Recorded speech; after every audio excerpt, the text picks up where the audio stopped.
Chris here from Balance Central. We are often told that we need to be active, and this is why a lot of us have to-do lists that seem to go on forever.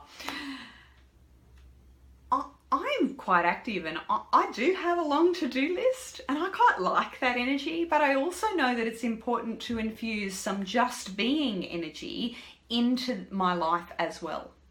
So this is the way that I do that. I actually, when I'm feeling a sense of overwhelm with all of the to-dos that I need to do, or if I'm feeling a little stressed about what that next task is, I just stop. I give myself time out. I sit for 1 to 2 minutes, and what it brings is a fresh perspective, great creativity, and actually it lets me reprioritize what's really important for me to do next.